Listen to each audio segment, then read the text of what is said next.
Bienvenue sur le plateau des 24 heures chrono de l'International. Nous sommes en direct à partir des studios de TV5. Et grâce aux 24 heures chrono, on va tout savoir sur 24 villes du monde. Aller à la rencontre d'autres pays, d'autres cultures. La contribution des entreprises françaises internationalisées est positive. Il n'y a pas de plus belle ambition que de vouloir écrire l'histoire.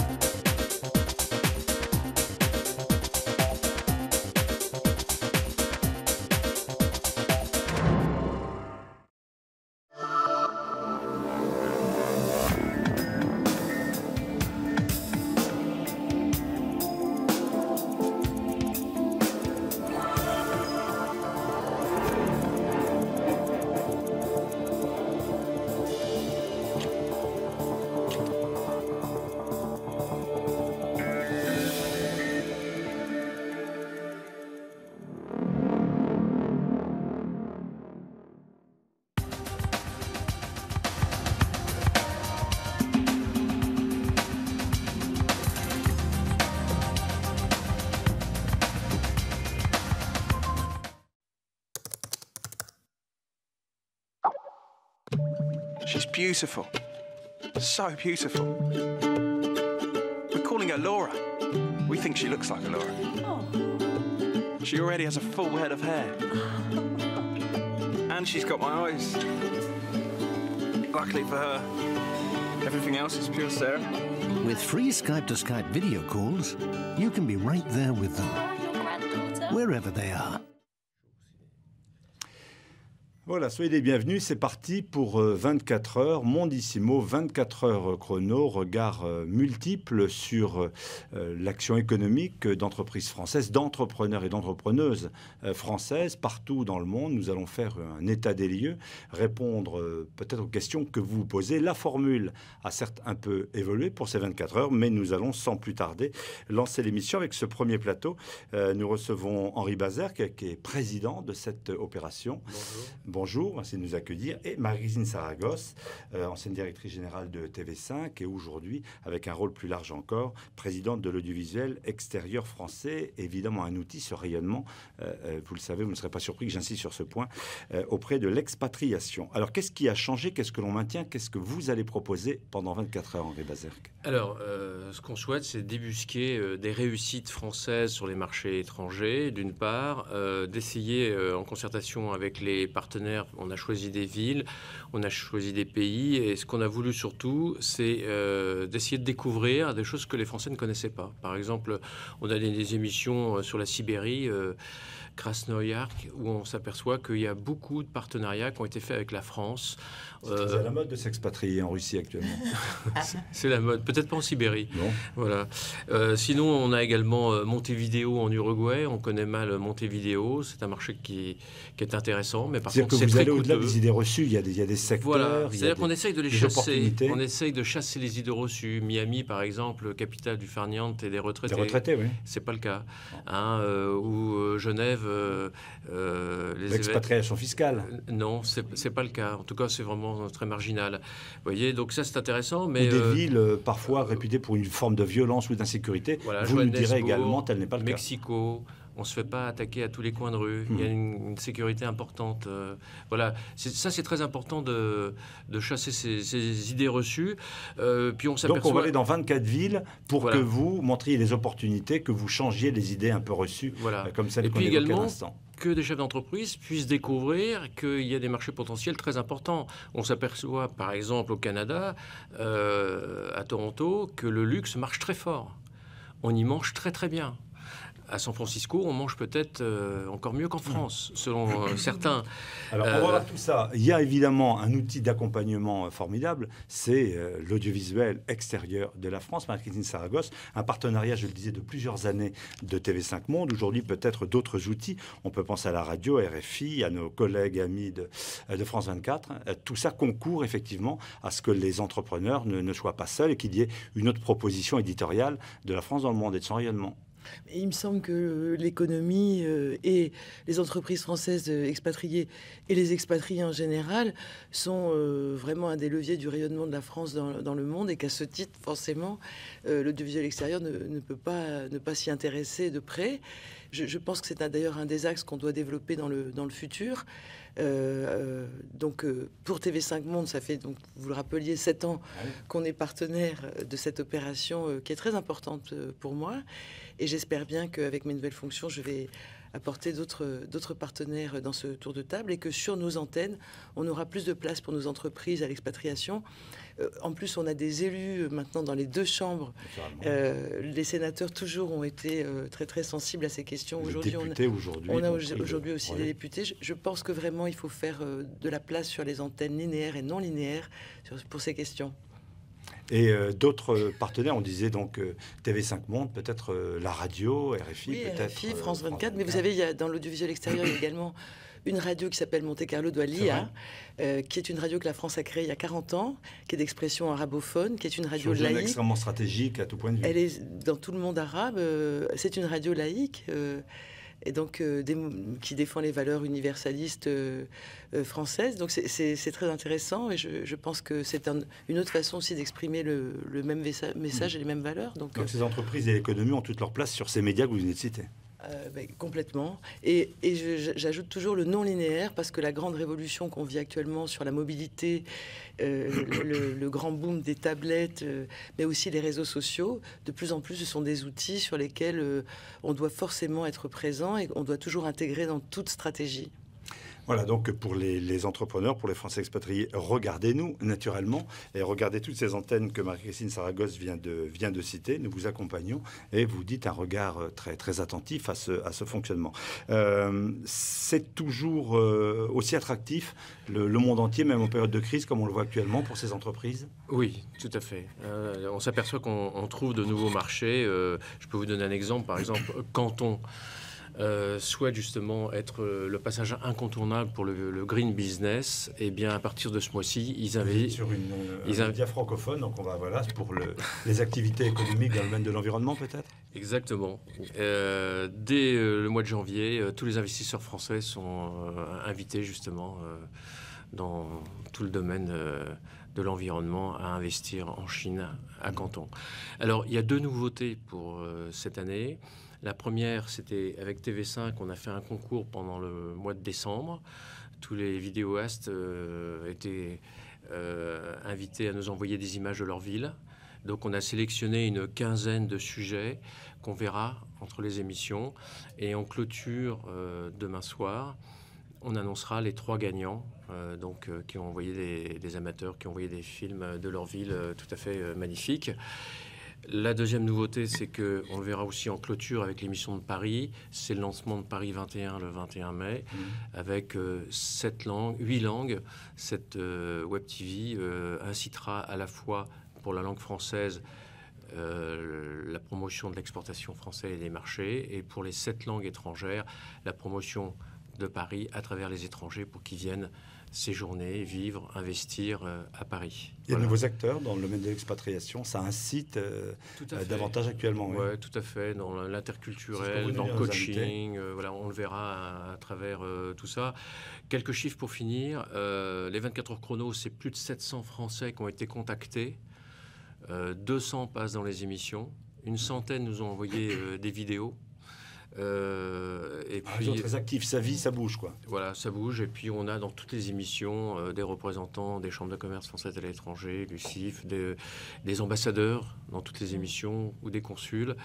Et je voudrais remercier d'ailleurs toute la régie, puisqu'il y a 15 garçons et filles qui ont travaillé pendant 24 heures. Confirmer que ça travaille beaucoup et en amont et maintenant. Et les journalistes également qui ont préparé depuis 3 mois ces émissions. Et donc Philippe Dessin. Voilà, naturellement.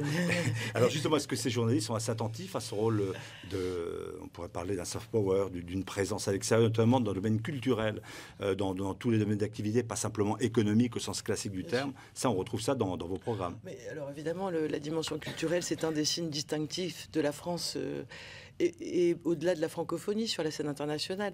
Je pensais juste aux langues dont parlait tout à l'heure Henri. Il a cité le fait qu'on allait s'adresser aussi dans les langues des autres. Hein.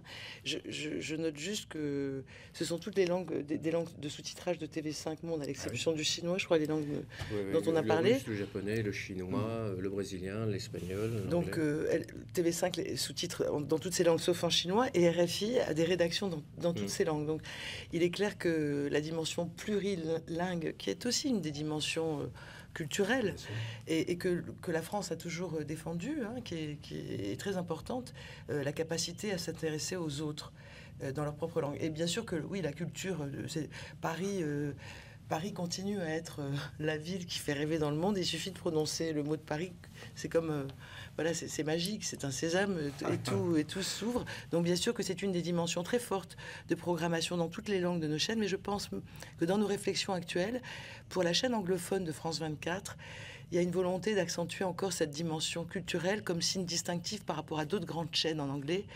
Je pense à BBC. Bon, j'ai ici. BBC, quand même, c'est notre maman, un peu aussi à tous. Donc, on est tout contre BBC, même si on est contre.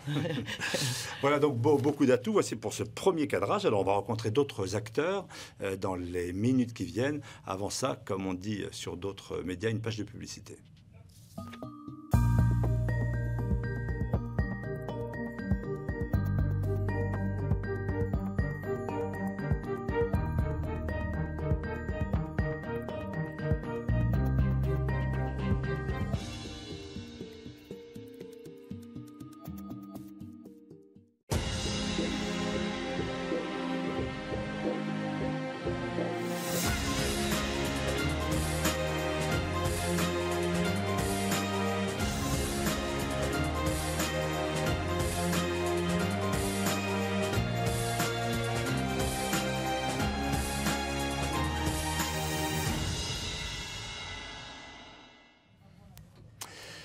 Voilà, autre invité, autre plateau, comme on dit, toujours pour ce 24 heures chrono. Odile Soupizon, directrice adjointe de la direction des Français de l'étranger, de l'administration consulaire. Merci de nous avoir rejoints. Alors peut-être pour mieux connaître ces Français qui sont dans le monde, c'est le travail de cette direction des Français de l'étranger.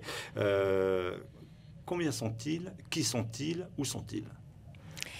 Combien sont-ils, les Français de l'étranger? Ils sont au 31 décembre, dernier chiffre connu, 1 611 000, ce qui représente une augmentation moyenne sur une période, sur les 10 dernières années, de 4% par an. Alors, sachant que 2011 a été une année où la population a beaucoup augmenté, puisque 6% de plus de nos compatriotes se sont expatriés.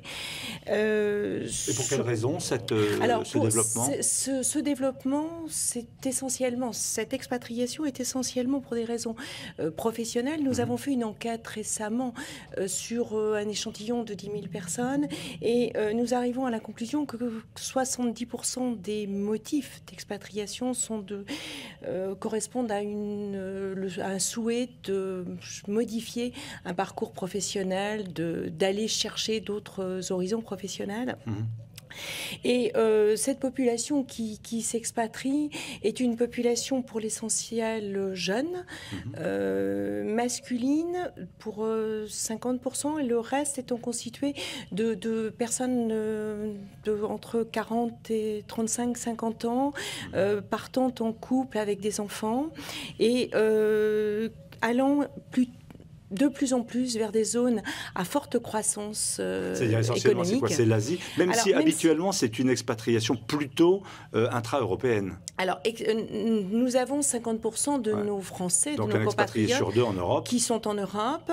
Le reste étant réparti à travers le monde, 20% en Amérique, 15% en Afrique.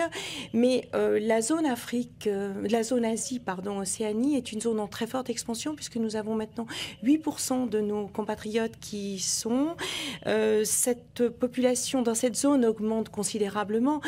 Cette année, nous voyons que les chiffres d'augmentation sont très importants en Chine, en Australie, à Singapour, dépassant largement la moyenne d'augmentation de notre naturellement. Alors qu'est-ce qu'ils attendent de vous, ces Français qui vivent donc évidemment hors de France, au-delà de cette statistique, du suivi un peu attentif que vous faites? Il y a des services qui sont rendus dans le domaine consulaire? Alors, qu'est-ce qu'ils attendent? Mais je dirais qu'ils attendent déjà du service du réseau consulaire, diplomatique et consulaire de notre 200... Qui est le deuxième au monde. Qui est le deuxième au monde avec 233 postes diplomatiques et consulaires. Donc, ils attendent effectivement des services classiques qu'ils ont l'habitude de trouver dans des mairies ou dans des préfectures, puisque nos postes servent de guichet unique pour délivrer, je dirais, les services publics traditionnels, des passeports, des cartes d'identité, des actes d'état civil. Mais ils attendent plus. Ils attendent aussi, bien entendu, là, une protection consulaire en cas de crise, en cas de catastrophe. Avec un certain nombre de situations très, très tendues en Afrique. Tout à fait. Et nous avons développé l'application Ariane qui permet à nos compatriotes expatriés ou en déplacement d'être en contact en permanence avec le ministère des Affaires étrangères de façon à savoir exactement... C'est important pour un Français qui s'expatrie ou une Française d'être en réseau avec ses postes consulaires. Tout à fait, c'est même essentiel.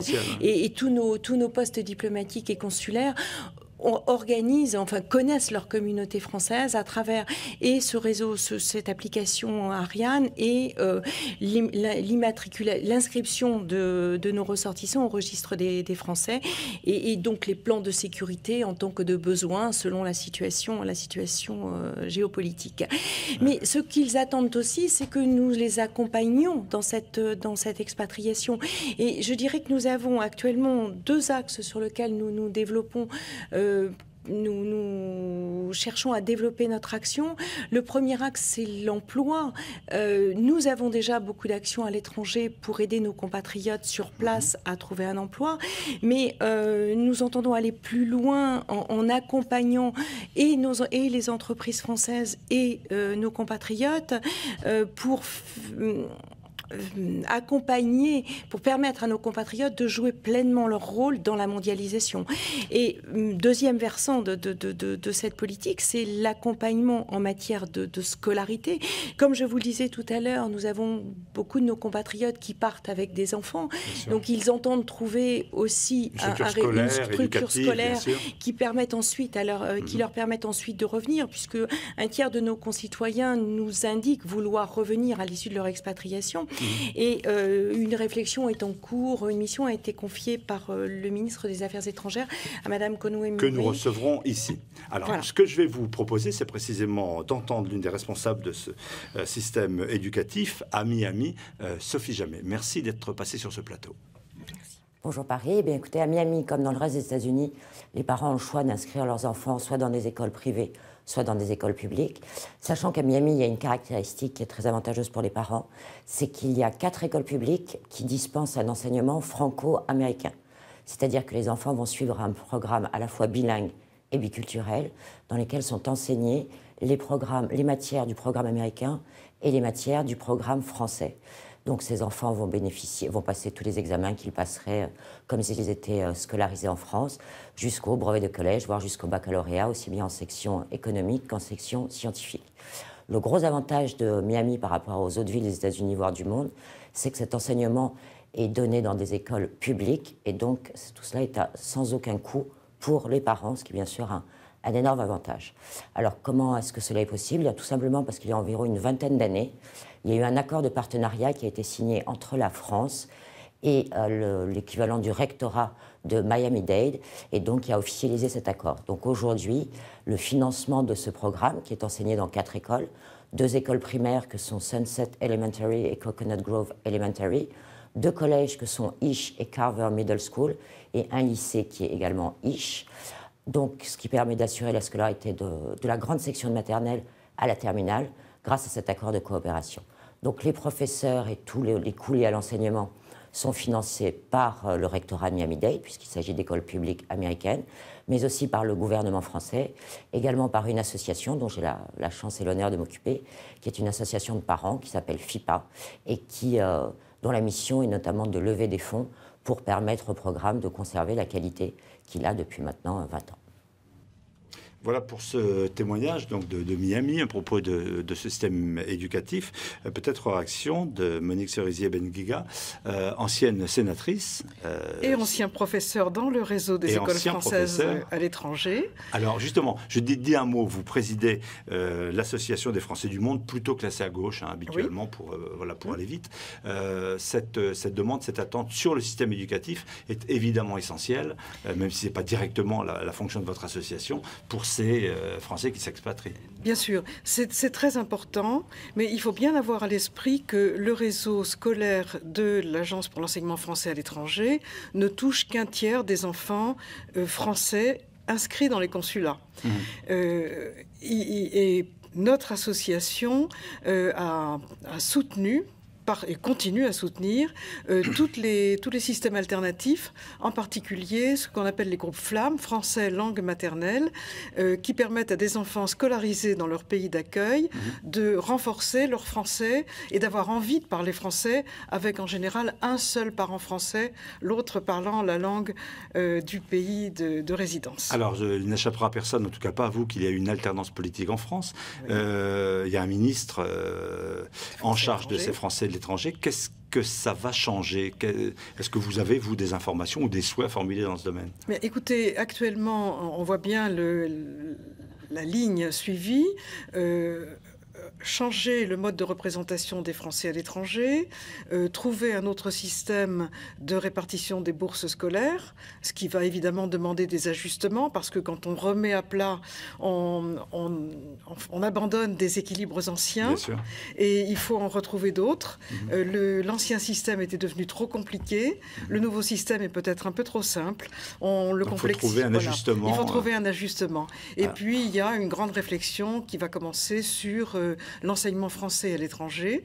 Je pense que moi, j'insisterai beaucoup pour que les groupes FLAM deviennent un axe important, parce que c'est ce qui concerne une très grande partie des enfants français à l'étranger et que ça ne coûte pas très cher à l'État, puisque ce sont des initiatives associatives de parents.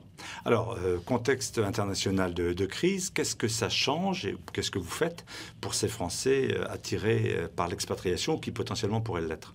Bien, écoutez, je parlerai plus des Français établis durablement à l'étranger que des Français en cours en voie d'expatriation. Parce qu'on a cette vision un peu... restreinte du Français qui part. Mais on ne pense pas au Français qui reste. Or, le Français qui reste et qui s'établit, c'est la grande majorité des Français à l'étranger. Et il arrive un moment où, après une bonne expérience professionnelle à l'étranger, les premières années, on peut perdre son emploi. Et c'est le moment où il va être très difficile de rentrer en France. Donc nous avions créé, à partir des années 84-85, des comités pour l'emploi et la formation professionnelle. Et ils ont beaucoup souffert ces 10 dernières années par perte de subventions. Et alors qu'on plaçait entre 4 000 et 5 000 Français par an à la fin des années 90, on en a placé en 2010-2011 qu'environ 3 000... 3 000. Hein. Et ça c'est lié évidemment à la baisse des offres. Mais c'est lié aussi au fait qu'on n'arrive pas à harmoniser les deux objectifs de l'aide à l'emploi. Il y a évidemment fournir à des employeurs qui ont un intérêt à des relations avec la France, des personnels de langue française qui sont parfaitement adaptés à leurs besoins. Mais nous avons aussi un autre objectif plus difficile à réaliser, qui est de remettre le pied à l'étrier à des personnes expatriées de longue date, et il y a beaucoup de femmes dans ce cas, qu'il est plus difficile de placer, mais qu'il serait aussi très difficile de ramener en France. Or, l'emploi en Europe, évidemment, ne facilite pas les choses. On a eu 30% de baisse des offres d'emploi en Europe en 2011. Merci pour ce nouvel éclairage, Madame Cerisier-Benguiga, donc présidente de cette association des Français du monde. Autre témoignage, justement, d'une autre association dans un instant, après cette page de publicité.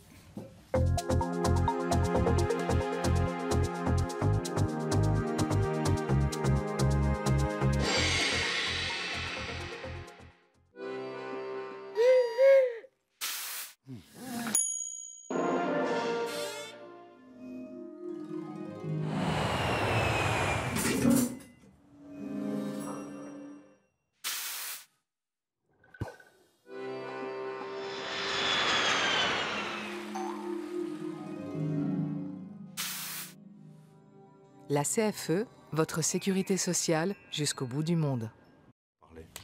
Comment ? Autre témoignage sur ce plateau de 24 heures chrono qui reçoit donc des acteurs essentiels dans ce domaine. Je reçois quelqu'un que vous connaissez probablement si vous avez voyagé dans le monde, notamment dans les hôtels. Il s'agit de Gérard Pélisson, président fondateur du groupe Accor, l'une des réussites des entreprises françaises dans le monde, dans le domaine des services. Ne souriez pas. Combien d'hôtels aujourd'hui dans le monde, même si je ne fais pas de publicité directe ? 4000. 4000. Voilà, donc effectivement, pour nos téléspectateurs, de fortes chances d'avoir un jour vu votre portrait. On parlait à l'instant donc de ces entrepreneurs dans le monde. Vous êtes, je le rappelais, président de l'Union des Français de l'étranger, plutôt classé, mais vous n'aimez pas la terminologie, je vais le faire quand même pour simplifier par rapport à Madame Cerisier-Benga, plutôt classé à droite, habituellement cette association. Vous estimez que les entrepreneurs sont pas forcément aimés, soutenus par la France ? Bon, écoutez, oui, ça me semble être une évidence aujourd'hui. Enfin bon. Ah ben non, dans les discours, on dit au contraire, allez-y, faites. On le dit, oui. Bon, moi, je connais la vie.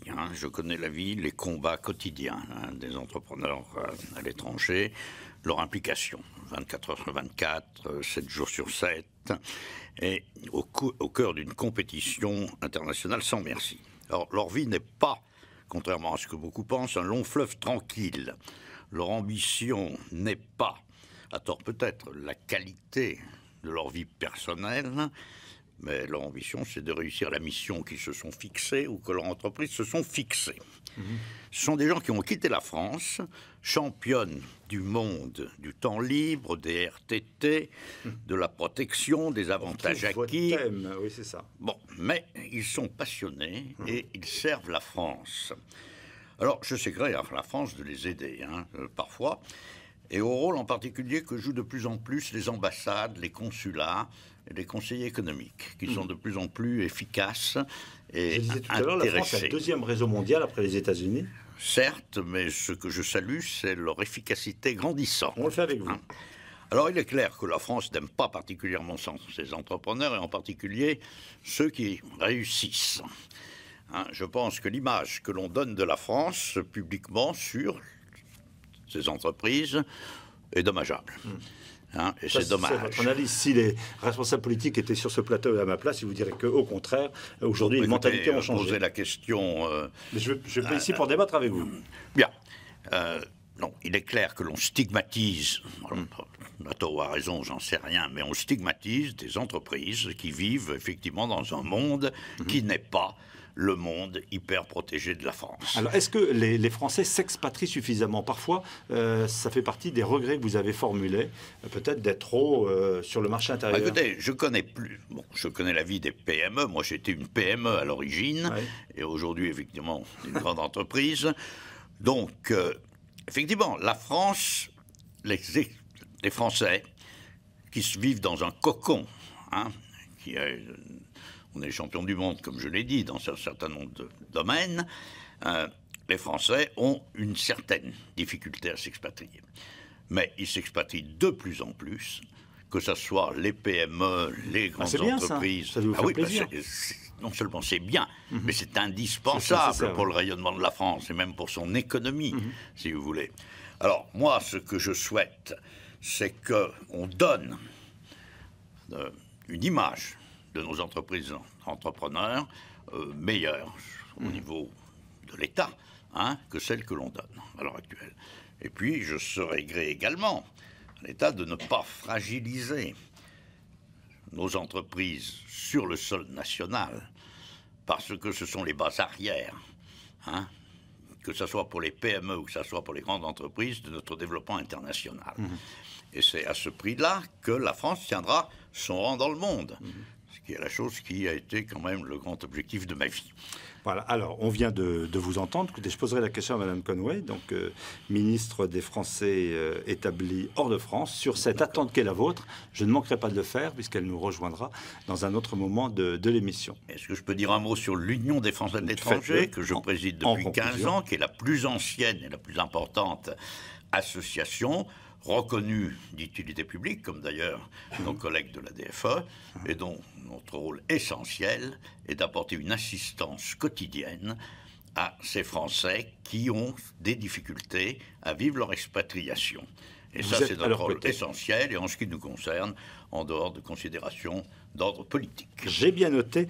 Merci, Monsieur le Président Gérard Pélisson, pour cet éclairage sur votre association, donc aux côtés de ces entrepreneurs et de ces entreprises. On accueille un autre acteur dans le domaine, justement, du soutien, une forme de sécurité sociale, après cette page de publicité.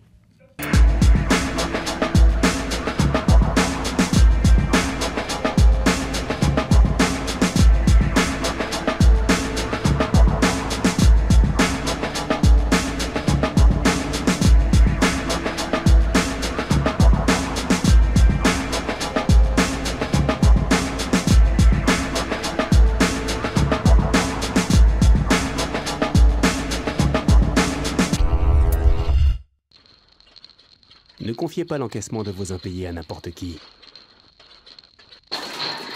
France Créance est là pour votre recouvrement amiable et judiciaire en France et à l'international.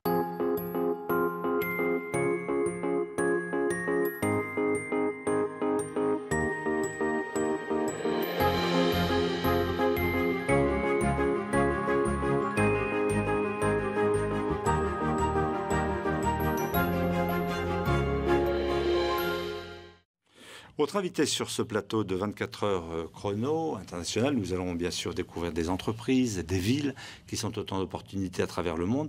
Mais il y a aussi la question, pour vous peut-être, pour ces Français établis hors de France, de la question du soin, la sécurité sociale, la santé, etc. Et nous recevons donc Jean-Pierre Cangry, qui est sénateur des Français établis hors de France et président de la CFE, c'est-à-dire la Caisse des Français de l'étranger. Alors, le Sénat, vous connaissez bien. Vous êtes le sénateur le plus ancien à ce jour, près de 35 ans que vous siégez dans cette Assemblée, et plus d'une vingtaine d'années à la tête, donc à la présidence de cette Caisse des Français de l'étranger. Je le disais, derrière ce vocable, une institution, celle de la sécurité sociale, pourrait-on dire, hein, pour ces Français établis hors de France, dans le domaine des soins, d'hospitalisation, bref, la santé, évidemment, un rôle majeur. On n'est pas abandonné, laissé à soi-même lorsqu'on choisit l'expatriation. On ne court pas tous les risques en même temps. Alors, à l'origine, c'est les entreprises françaises. Vous allez entendre des grands représentants d'entreprises françaises tout à l'heure, qui ont demandé à ce que la sécurité sociale, qui était réservée uniquement à nos compatriotes de métropole ou d'outre-mer, puisse être étendue aux Français établis hors de France. Et donc, un groupe de travail s'est créé dans les années 70 et a débouché sur la création en 1985 de la Caisse de sécurité sociale des Français de l'étranger, la CFE. Alors, c'est une originalité. Pourquoi? Parce que c'est une caisse d'assurance volontaire et non pas obligatoire comme est notre système métropolitain. Et les expatriés ont choisi ou non d'adhérer à cette caisse. Oui, ça n'est pas du tout obligatoire. On peut très bien se couvrir par une assurance privée, ou pas se couvrir, ou se couvrir par une assurance locale du pays dans lequel on siège. C'est le cas de nos compatriotes en Europe qui sont dans un système de couverture sociale. Alors, quel avantage offrez-vous, puisqu'il y a effectivement ce choix d'une autre assurance privée, de ne pas s'assurer ou de venir vers vous? Qu'est-ce que vous offrez de plus ou d'autre? Nous offrons ce lien avec la sécurité sociale de métropole, car nos compatriotes, vous le savez maintenant dans l'expatriation, ça n'a pas été dit, je crois, jusqu'à maintenant, font beaucoup plus de voyages, rentrent au pays, repartent vers un autre pays que ça existait précédemment. Bon, plus de mobilité, de fluidité. Beaucoup plus de mobilité. Et il est donc important d'avoir une couverture de protection sociale, qui est celle de la Caisse de sécurité sociale des Français de l'étranger, la CFE, et qui les suit à la fois pendant leur séjour à l'étranger, lors de leur retour momentané en métropole et dans leur futur voyage à l'étranger. C'est une sécurité pour l'intéressé, pour lui, pour sa famille. Et c'est à ce titre-là que nous couvrons plus de 100 000 Français, c'est-à-dire plus de 200 000 de nos compatriotes, avec les ayants droit, les familles, sont donc couverts par la Caisse des Français de l'étranger. Et nous sommes, malgré les difficultés économiques actuelles qui seront abordées par d'autres tout à l'heure, nous sommes en extension encore, un peu moins qu'avant, mais en extension encore. Et vous êtes, on peut le noter, pour une caisse de sécurité sociale, c'est pas si mal, vous êtes à l'équilibre. Et nous sommes en équilibre. Nous allons équilibrer nos comptes d'assurance maladie. Je ne le dis pas trop fort parce que tout le monde ne fait pas comme nous. Puis ça peut changer. Ça peut changer. Mais en tout cas, nous le faisons pour l'année 2012. Nous allons équilibrer nos comptes d'assurance maladie. Alors, si vous me permettez, ces Français adhérents de la Caisse, ils sont pour la moitié des représentants de grandes entreprises françaises qui partent à l'étranger, j'en ai dit un mot tout à l'heure, et pour l'autre moitié, des Français dont parlait tout à l'heure ma collègue, qui résident à l'étranger et qui veulent se couvrir volontairement par un système de protection sociale qui est celui de la Caisse des Français de l'étranger. Merci pour cette explication, pour ce témoignage. Tous les renseignements et précisions sur le site et de cette émission 24 heures chrono. Et puis naturellement auprès de la CFE, la Caisse des Français de l'étranger. Restez avec nous un instant. Voilà, merci pour cette explication. Donc on n'est pas laissé à soi-même lorsque l'on s'expatrie. D'autres intervenants dans un instant après cette page de publicité.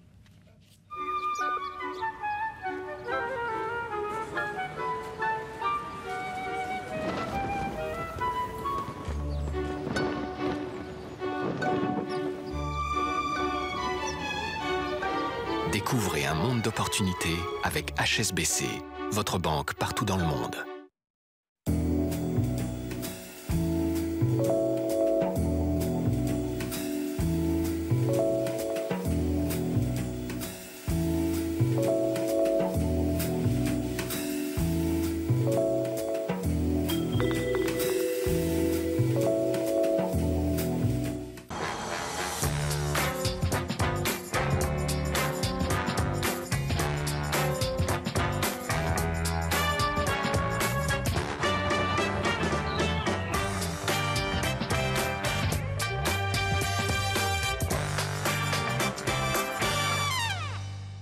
Expatriés, exportateurs, DRH, votre télé enfin sur le net. Reportages, conseils, dossiers experts, dossiers pays, actualités sur news21.tv. Expatriés, exportateurs, DRH, connectez-vous sur news21.tv. Autre plateau, vous voyez, là, comme si la discussion avait déjà commencé avec nos invités. Bruno Durieux, ancien ministre donc français et président du Comité national des conseillers du commerce extérieur de la France. On va vous expliquer exactement ce que font ces 4000 personnes dans le monde. Et puis, autre intervenant, Pierre-Antoine Reilly, qui est président de la Chambre de commerce et d'industrie française, des chambres de commerce et d'industrie françaises à l'étranger. J'ai bien précisé les rôles qui sont les vôtres, messieurs. Oui. Alors, que font ces 4000 conseillers du commerce extérieur de la France, qui sont un autre réseau extrêmement important pour cette expatriation des entreprises françaises? C'est un réseau qui est constitué de chefs d'entreprise, dirigeants d'entreprise aux manettes de leur entreprise, donc des opérationnels, qui sont on est dans 149 pays. On est nommé par le Premier ministre, donc sélectionné dans la communauté française qui opère à l'international, pour le conseiller, pour conseiller le gouvernement. C'est une institution qui a plus de 100 ans, et l'idée a été que pour être conseiller pour la politique du commerce extérieur, le gouvernement avait intérêt à s'appuyer sur ceux qui pratiquent le commerce extérieur. Et ce gouvernement écoute les conseillers? Il écoute les conseillers du commerce extérieur, il les écoute dans les ambassades, parce que comme on est répartis dans le monde entier, nos premiers interlocuteurs, c'est les services économiques des ambassades. On a également comme interlocuteur les chambres de commerce françaises à l'étranger, puisqu'il y a une très grande symbiose, en fait, entre les conseillers du commerce extérieur et les chambres de commerce françaises à l'étranger, dont le président est Pierre-Antoine. Et tout ceci forme la base de l'analyse, des conseils, des recommandations que les gouvernements recueillent directement de ceux qui sont au charbon de l'international. Alors, s'il y avait quelques conseils que vous aimeriez apporter justement aux dirigeants, au Premier ministre, indirectement par ces réseaux que vous indiquez, quels sont aujourd'hui en situation de crise, quelles sont les attentes? Alors, le premier conseil que je donnerais, qu'on donne d'ailleurs, c'est de bien distinguer les entreprises françaises quand elles opèrent à l'international depuis l'international et les entreprises françaises quand elles exportent. Vous savez que le chiffre d'affaires réalisé par les groupes français, PME ou grands groupes, beaucoup grands groupes évidemment, à l'international, c'est 4 fois le volume des exportations depuis la France. Donc, quand on parle du problème de compétitivité des entreprises françaises et qu'on le regarde à travers le commerce extérieur, on ne voit que le 5e du problème. Et le reste du problème est très encourageant. Et donc, ça, c'est la première remarque que nous faisons. Les entreprises françaises qui opèrent à l'international sont compétitives. Et ça permet d'affiner le diagnostic sur les causes du déficit du commerce extérieur. Qui est toujours abyssal. Qui se réduit et, à mon avis, qui va se réduire. Je suis assez optimiste. Parce que la France importe moins aussi. La France importe moins, et puis je pense qu'on commence à prendre des dispositions qui visent tout simplement à rendre plus compétitif le site France. Le rapport gallois est une bonne nouvelle pour les exportateurs. Alors, autre regard avec ce réseau des chambres de commerce et d'industrie françaises à l'étranger, quel est le complément que vous pouvez apporter à ce que vient de dire le président Durieux? Le complément, ce sont des implantations fixes dans près de 80 pays et où près de 30 000 personnes, françaises ou étrangères, sont là pour accueillir d'autres Français soucieux de s'implanter, de se développer, ou bien d'y faire un stage en tant qu'étudiant, ou bien de venir en tant que VIE. Donc c'est un réseau par définition bilatéral. Une chambre, elle est franco quelque chose, encore une fois dans ces 80 pays. C'est un réseau de chefs d'entreprise, là aussi, qui se recoupe très largement avec celui des conseillers du commerce extérieur, Bruno Durieux vient de le dire. Et c'est un réseau qui est là fondamentalement pour accueillir, pour aider à l'implantation. Nous observons depuis quelques années un accroissement, certes des phénomènes d'expatriation, les grands groupes mondiaux français se développent bien, mais aussi une arrivée croissante de jeunes qui viennent chercher quasiment leur premier emploi hors de France, parfois très loin, parfois en Asie, parfois en Amérique latine. Et là, le fait de pouvoir tomber sur des gens d'une certaine expérience, d'une certaine maturité, qui peuvent leur expliquer le pays, ses usages, la façon d'y vivre, très simplement, pas seulement d'y faire des affaires, mais aussi de s'y établir, eh bien, c'est probablement ce que les chambres de commerce peuvent proposer. Alors, messieurs, chaque année, ici, vous ouvrez en quelque sorte ces 24 heures chrono, avec parfois des discours un peu, je dis pas pessimistes, mais enfin, il y a quand même à nouveau un déficit important du commerce extérieur, le fait que les entreprises spontanément auraient moins d'appétence pour aller à l'international. Est-ce que vous maintenez ce propos? Pour moi, c'est un diagnostic absolument faux. Bon. C'est absolument faux. Les entreprises françaises, je vais dire quelque chose qui va un peu troubler. Les entreprises françaises gagnent des parts de marché dans le monde. Oui. Demandez à Sanofi, Sanofi gagne des parts de marché dans le monde. Simplement, elle ne les gagne pas depuis la France. Alstom gagne des parts de marché dans le monde. Air Liquide gagne, je cite des grands groupes, évidemment, mais il y a des PME qui se débrouillent très bien. Le problème du commerce extérieur, c'est un problème de compétitivité du site France. Beaucoup moins que de compétitivité des entreprises françaises. Et est-ce qu'il est attractif, ce site? Pardon? Le site France, est-ce qu'il est attractif? Est-ce qu'il le site France, c'est le rapport gallois, c'est pour ça que je le maintenais, je l'évoquais tout à l'heure, c'est là où se trouvent les problèmes. Donc, améliorer la compétitivité, orienter l'épargne, améliorer les financements des entreprises, faire en sorte que leur marge, parce qu'on parle souvent du déficit commercial, la vraie préoccupation du déficit commercial, c'est pas le déficit, c'est que quand elles exportent, les entreprises françaises font des petites marges, quand les entreprises allemandes font des grandes marges. C'est là la vraie préoccupation. Bon. Et tous ces sujets qu'on a évoqués, plus les progrès qui se font actuellement dans les négociations sociales qui concernent le marché du travail, vont dans la bonne direction. Ça, c'est une avancée pour alors, ça ne donnera probablement pas un résultat dans les 6 mois qui viennent. Bien sûr. Mais il faut être patient. Le commerce extérieur, c'est une affaire de moyen à long terme pour les entreprises comme pour un État. Mais les orientations sont favorables. Simplement, il y a en effet une pente à remonter.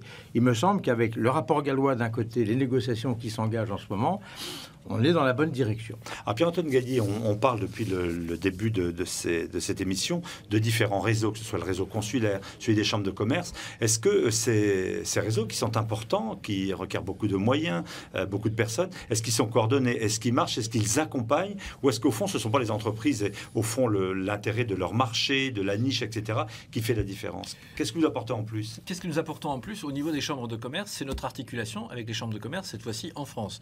Il se trouve que j'en préside une, celle de Paris-Île-de-France, et donc je peux décrire comment, ayant repéré une PME en région parisienne, nous allons l'aider à faire son diagnostic, préparer son voyage vers la destination X ou Y, et ensuite, le cas échéant, la confier, l'envoyer vers la chambre de commerce dans le pays concerné. Spontanément, elle ne le ferait pas? Ou elle le ferait peut-être avec moins d'aide? Elle a parfois quelques difficultés à trouver l'information pertinente au bon endroit et rapidement.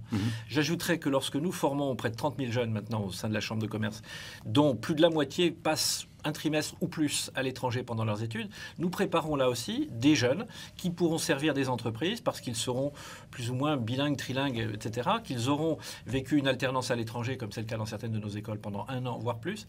Et donc, ils seront par définition des gens particulièrement bien armés dès leur première expérience pour exporter ou aller vers l'étranger. Donc oui, une PME peut maintenant assez simplement, il y a un portail très simplement sur Internet, CCI Paris-Île-de-France, je fais ma pub en passant, qui vous permet de repérer très exactement comment, avec les CCEF, avec la Chambre de Paris, avec telle ou telle chambre, on peut faire son chemin vers l'étranger pour s'y implanter, trouver un partenariat, s'allier avec une boîte étrangère. Ce sont des réseaux qui sont déterminants pour la réussite de cette expatriation des entreprises? Ils sont absolument déterminants, ils sont peu connus, mais absolument déterminants. Et je dois préciser que très souvent, les chambres de commerce sont des émanations ou ont été créées à l'initiative des conseillers du commerce extérieur et que les conseillers du commerce extérieur sont pratiquement tout le temps membres de ces chambres de commerce. Donc là, il y a une communauté française à l'international qui est très soudée et qui est très opératoire.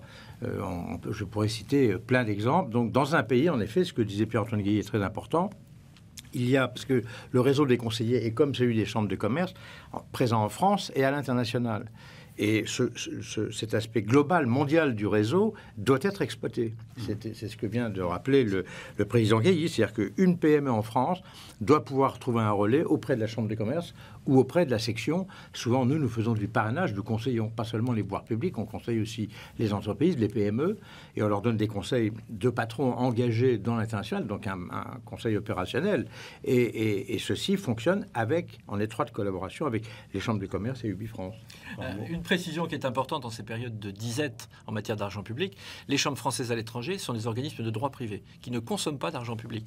Si l'on imagine que l'année dernière, leur croissance a été de 8% de par le monde, largement supérieure au développement du commerce international, ça prouve qu'on a là un outil quasi gratuit et efficace. Formidable. Alors on va commencer. Merci messieurs d'être venus sur ce plateau. On va commencer donc ce tour du monde des 24 heures et nous commençons par Auckland.